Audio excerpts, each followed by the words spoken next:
Jeremías capítulos 31 al 33. A lo largo de toda la historia y hasta el punto donde nos encontramos ahora, Dios hace pactos, hace promesas a su pueblo. Buscando información a raíz de este capítulo, vemos cómo esos pactos que hace Dios con su pueblo son una característica importante de la enseñanza de la Biblia. Hay 7 pactos específicos que se revelan en las Escrituras y estos 7 pactos se dividen en 3 categorías, que son condicional, incondicional y general. Para entenderlo mejor, los condicionales se basan en ciertas obligaciones y requisitos previos y si no se cumplen los requisitos se rompe el pacto, que de hecho el libro de Jeremías habla cómo el pueblo de Dios rompe ese pacto que Él hizo con ellos. Los pactos incondicionales se hacen sin condiciones y se mantendrán independientemente de la fidelidad o infidelidad de una de las partes. Los pactos generales no son específicos de un grupo de personas y pueden involucrar a una amplia gama de personas. Por lo tanto, ¿qué pacto pertenece a cada categoría? El pacto condicional mencionado en las Escrituras es el pacto mosaico, el que hizo Moisés en el monte Sinaí. Las bendiciones que otorga dependen de la adhesión de Israel a la ley. Luego, los pactos incondicionales mencionados en la Biblia son los pactos abrahámico, palestino y davídico, donde Dios promete cumplirlos independientemente de otros factores. Los pactos generales mencionados son pactos adánico, noético y el nuevo, que son de alcance global. Así que Jeremías nos habla en estos capítulos de la nueva alianza, que esto es totalmente nuevo, por así decirlo, para el pueblo, porque sí que es verdad que anteriormente se va hablando del Mesías, se va hablando de lo que viene, pero aquí ya te lo dice específicamente, que vendrá una nueva alianza. Entonces lo que hace este pacto es prometer que Dios perdonaría el pecado y tendría una relación cercana e ininterrumpida con su pueblo. Esta promesa se hizo primero a Israel y luego se extendió a todos los que vienen a Jesucristo con la fe. Entonces, vamos por partes. El capítulo 31 es una continuación del capítulo 30, donde estábamos dentro del libro de la consolación. Y empieza con algo precioso que habla del amor de Dios hacia nosotros. Dios literalmente en la Biblia en varias ocasiones dice que nos ama, tanto en obras como en palabras. Aquí te lo dice por si aún no te habías enterado, por si aún el pueblo de Israel no se había enterado que los amaba. Con amor eterno te he amado, por eso te he reservado mi favor, mi misericordia. El gran mensaje de Dios a Israel era una garantía de su amor. Esta declaración que os acabo de leer es una declaración que en este contexto se ve dirigida a Israel, pero el amor que está describiendo es el amor de Dios por cada creyente, por todos y cada uno de nosotros.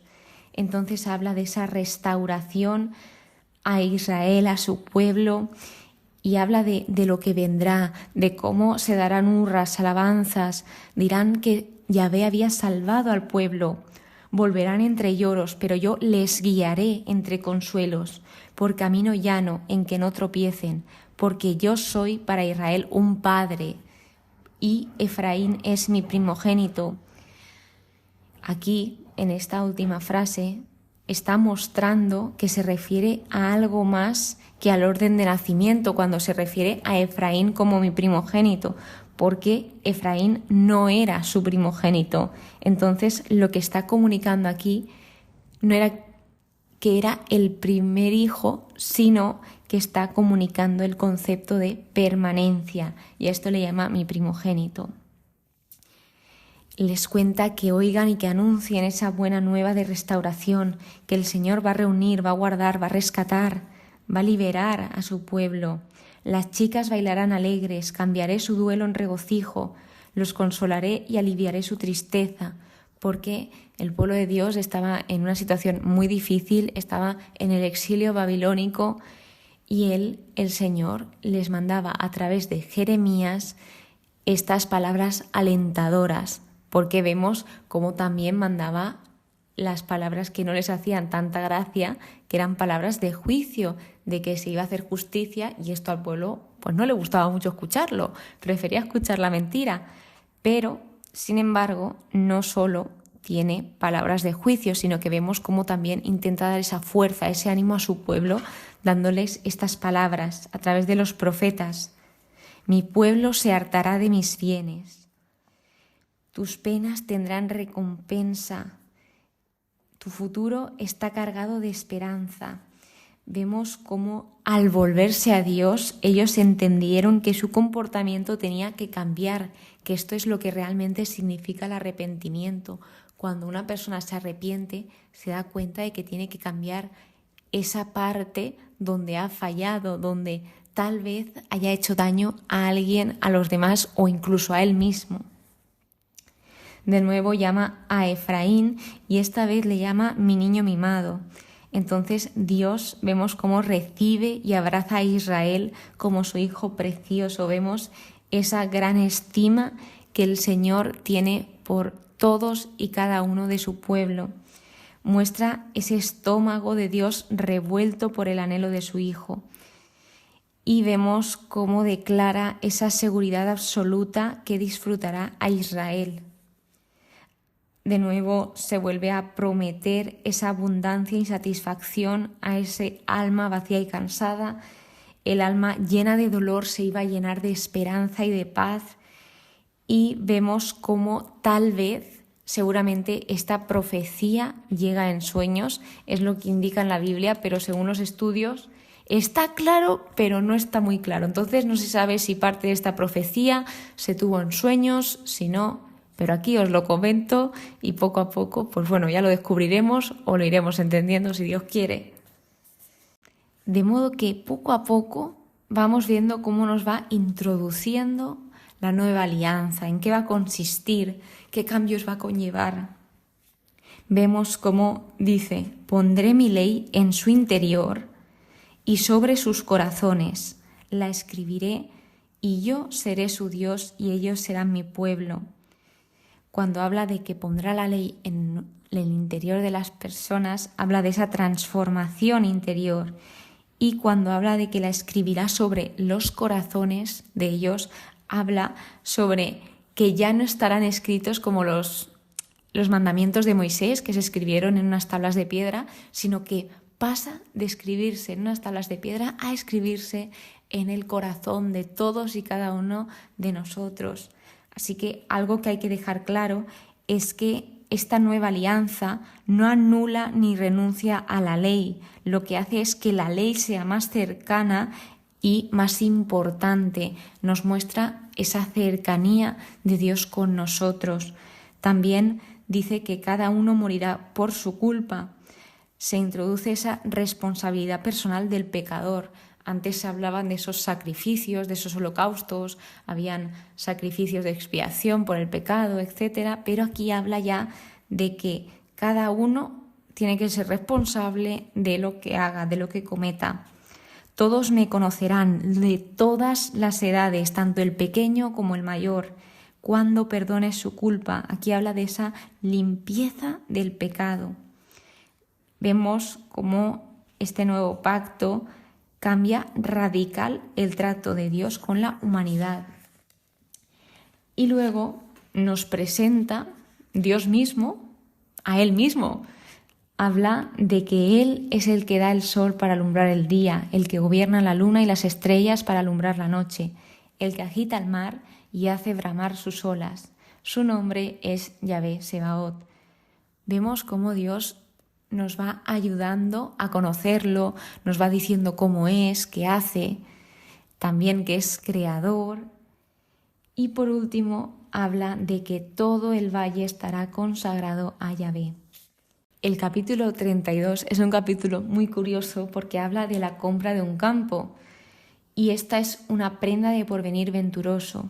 Es una acción simbólica donde Dios le dice a Jeremías que su primo Hanamel iba a dirigirse a él ofreciéndole un campo que él tenía en Anatot.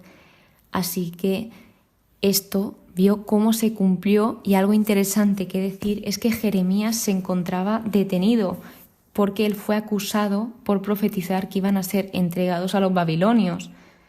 Entonces luego se explican esas razones de los versículos 28 a la 36 de por qué el pueblo iba a ser entregado a los babilonios. También algo interesante e importante que tener en cuenta es que le pide esto cuando se está iniciando esa conquista final de los babilonios y donde Anatot ya estaba en manos de los babilonios. Entonces no era muy lógico comprar un campo porque no iba a servir de nada, iba a pertenecer a los babilonios. Así que a pesar de eso, como Jeremías vio que se cumplió eso que Dios le dijo, que iba a venir su primo, dice, esto ha venido de Dios. Entonces hace caso a Dios, hace su voluntad y compra este campo donde él conserva bien esos documentos de la compra y se lo encarga a Baruc, que Baruc es el escriba de Jeremías. Entonces, esto lo que viene a transmitir es que se comprarán todavía casas, campos y viñas en esta tierra, refiriéndose a esa expresión de confianza en la promesa que Dios les estaba transmitiendo de restauración, de que la tierra volvería a ser poseída por ellos. Entonces, cuando realiza toda esta compra, vienen las dudas, vienen esas inseguridades y Jeremías ora a Yahvé en estos momentos delicados, porque si os ponéis a pensar, claro, es que había comprado un campo en una tierra que ya no les pertenecía a ellos. Entonces, pues se empieza reconociendo su grandeza, deja toda esta causa en manos de Dios y ora principalmente por entendimiento, por entender lo que acababa de hacer. Entonces se da cuenta igualmente en esta oración que él ha cumplido eso que ha anunciado. Y Dios, al orar Jeremías, le responde, mira que yo soy Yahvé, el Dios de toda carne. ¿Habrá algo que me resulte extraordinario? O también se puede traducir como difícil. Él vuelve a remarcar esa promesa de restauración y habla sobre la alianza eterna. Ya no habla de una alianza nueva. Esta nueva alianza no será solo nueva, sino que eterna, que durará para siempre. Entonces dice, pactaré con ellos una alianza eterna que no revocaré después de ellos. Les procuraré el bien y haré que me respeten de corazón. Me alegraré de hacerles el bien y les plantaré en esta tierra firmemente, con todo mi corazón y con toda mi alma.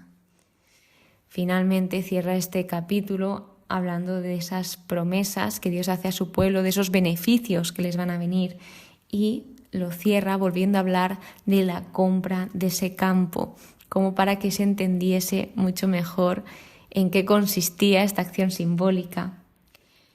El capítulo 33 nos habla de las nuevas promesas de restauración para Jerusalén y Judá, donde Jeremías aún está detenido y habla de para qué formó la tierra o para qué creó la tierra Dios, y él mismo contesta, para hacerla subsistir. Dios dice a través de Jeremías, llámame y te responderé, te mostraré cosas grandes, inaccesibles o más allá de tu conocimiento que desconocías. Él les iba a proporcionar su alivio, su medicina a su pueblo, los iba a curar, les habla de bienestar, seguridad, regreso, reedificación, purificación de pecados y perdón.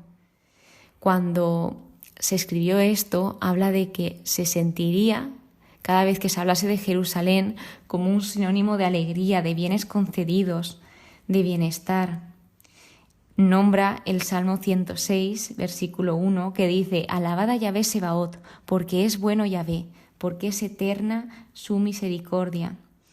Y vemos cómo estas promesas sí que fueron cumplidas en parte bajo el liderazgo de Esdras y Nehemías, pero en su totalidad se cumplieron en ese nuevo pacto.